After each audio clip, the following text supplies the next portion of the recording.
Welcome to the Land Your Bet Sports Betting Podcast. It's Thursday, and we only have 2 games on the slate, but that does not mean that we don't have plenty of bets on the show here for you. 5 of them, to be exact, that I'll be bringing you all player props as we failed on another side or total there yesterday. I do want to stress the importance as I run through how we did yesterday on Wednesday of following along on social media at Land Your Bets, at JL Boogie on Twitter, but at Land Your Bets will get you there as well on Twitter, on Instagram, on TikTok as well, and then continue to monitor the YouTube channel here on the community page, as well as in the comments here on this video, because on yesterday's video, because I gave out extra bets, and I also posted that I'd be in a live stream with the Kyle Kerm show, which is a really good show on his YouTube channel as well. And we did a live stream yesterday at about 4 p.m. Eastern, gave out 2 more bets there. So I'm putting these things out on social and other places when I can't get them early enough in the video.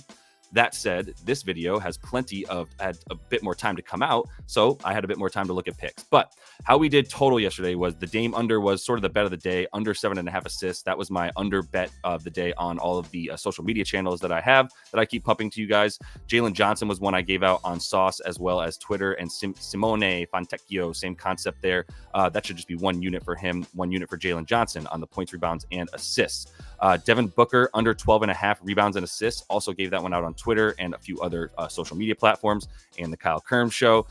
Under 12.5 got us plus 105 on DK. In the video, I missed Giannis under and the Houston team total under, and I also gave out Alperen Şengün under, and that did not hit, even though the team total for Houston didn't hit. Weird ass game for Houston because they suck. 49 points in the first half, followed by us getting up to 112 total. But we move on. We were still 4-2, plus 0.8 units, and that's because we were 1.8 units on the Wednesday player props. I really like Denver to win, but I'm swearing off of the sort of best bets or sides and totals, if you will, for a little bit, because I just keep hemorrhaging them, man. And so on the season, you can see I'm 13-20 minus 7.8 units playing sides or totals, but on the season playing player props, 80-54 plus 16.7 units. So what am I doing here, right? Like, I'm just ruining my player props record. The totals we're still up about 9 units, 93-74. But let's just get to these player props that have been going well, as you saw. Over 11.5 points and rebounds for KCP. And all of these bets are from the Denver and Golden State game. I'm not messing with the Milwaukee game today with the Spurs. KCP to get 12 points and rebounds. I love him in this game. I think a lot of people are probably going to be on him because he gets minutes against this team. And I'm not like, oh, he's got a good matchup because he can get by this guy or that guy. It's just because he's on the floor, because he's playing defense on Steph and Clay. So that's why he's gone over this in his previous 3 versus the Dubs.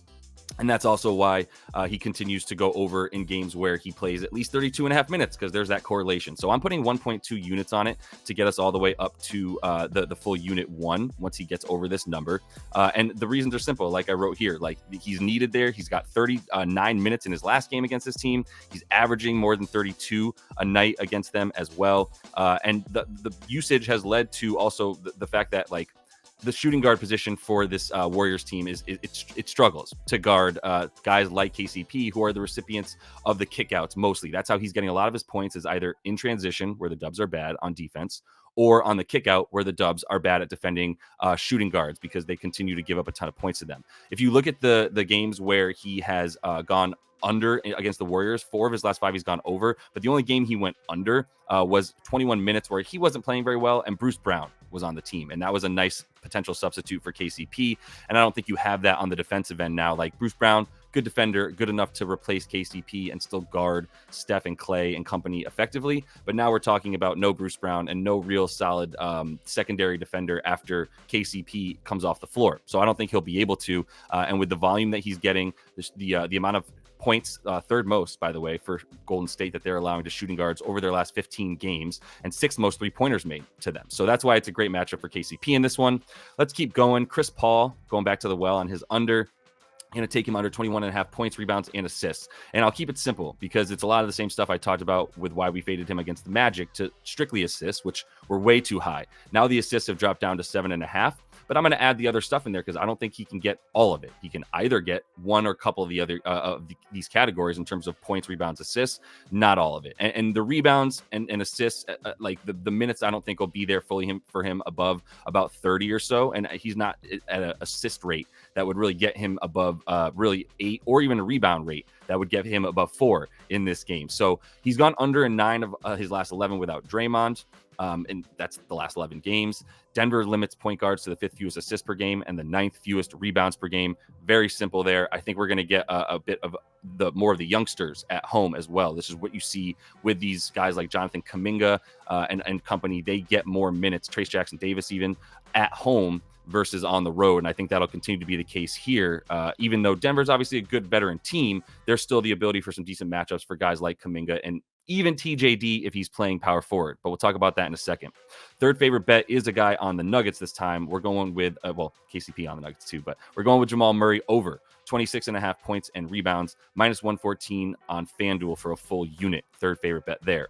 Over in his last 3 versus the Warriors, more minutes per game, more points per game, and more rebounds per game when he plays on the road. I do think they rely on him to score a bit more on the road. Jokic relies on him as well to be a bit more of the primary like ball handler, but also a facilitator and guy who like makes things happen rather than wait for things to happen off of Jokic.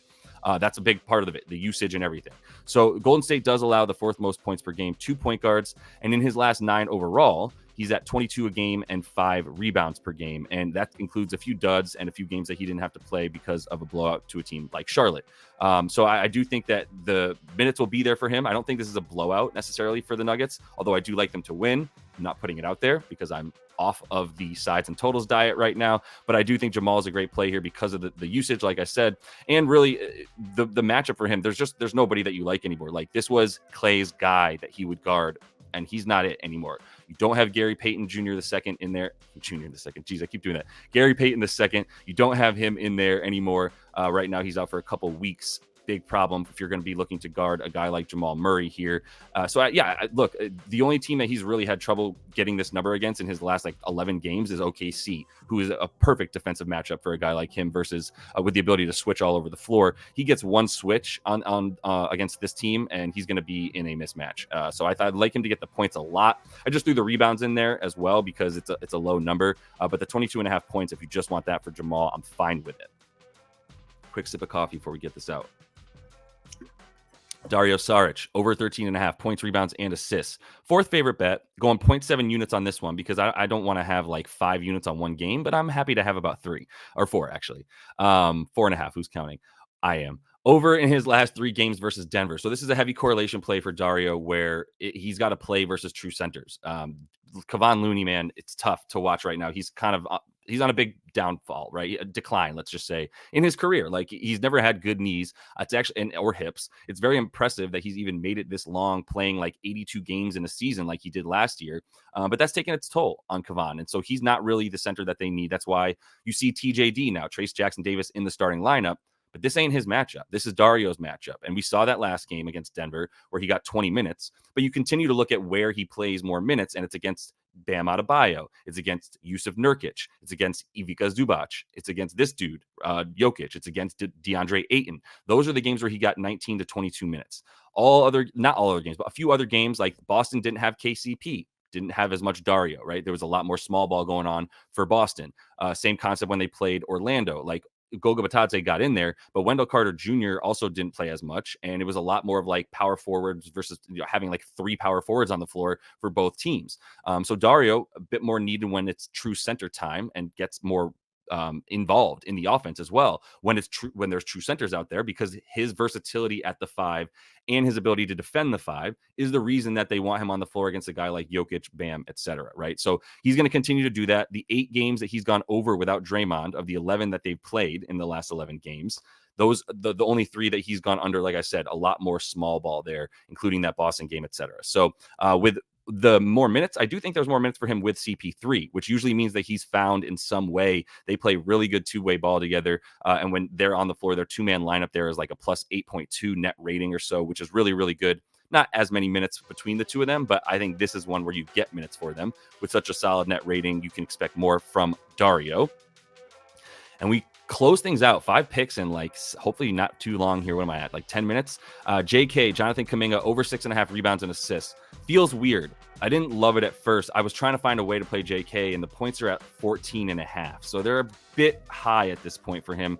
Still very doable. He's averaging 15 in his last 12 games. But at the same time, like, it's high against a very good Denver team that is going to be able to defend this position pretty well, especially because he will probably be matched up with Aaron Gordon a lot. That said, the offensive rebounds should be there for him at a decent rate as far as the person who's crashing the offensive boards for the Dubs. The 4.5 boards is even worse juice than the minus 125 we get for adding the assists. So I like the assist added because this, when you put him in there, he goes over this number more frequently over the course of those last 12 games, where he's averaging 6 boards and 2 assists. And he's got a few games in there where he didn't get very many minutes. I don't think this is one of those games. I think this is not a game for TJD. I would fade him before I would fade Kuminga. It's just that he got added into the starting lineup. So that's why I was a little bit like hesitant to just fade Trace Jackson Davis Jr. because now that he's getting starter minutes at 26 minutes a game, I say starter minutes, like I just don't know if they're going to leave him out there in this one or not. But JK is going to be an important part of how things work. I don't think he's the first guy off the floor. It's almost definitely TJD, and I wouldn't be surprised if it was for Dario, which is why I like him. So he's getting more minutes at home. This is a part of the whole young guys getting minutes at home for the Dubs. 120 offensive rating at home. That's why he's getting more minutes. You can trust him there. On the road, that 99 individual offensive rating, piss poor, and not one that you really want to have against a team like Denver who will take advantage of that, run the other way, and get some easy buckets. So JK to get his, because I do believe in him to be a positive player in this one and needed on the offensive boards and just boards in general for this Dubs team who's going to be lacking some size. And when they're not lacking size, they're going to be lacking obviously versatility with too much Kevon Looney. So we'll go with JK over, and a quick summary of what we've got here, as that is all the time I have for you in this one. KCP over 11.5 points and rebounds. We're going 1.2 units on that, by the way. Chris Paul under 21.5 points, rebounds, and assists. Dario Saric over 13.5 points, rebounds, and assists. Jonathan Kuminga over 6.5 rebounds and assists. And Jamal Murray there over 26.5 points and rebounds. That's all 5 of them.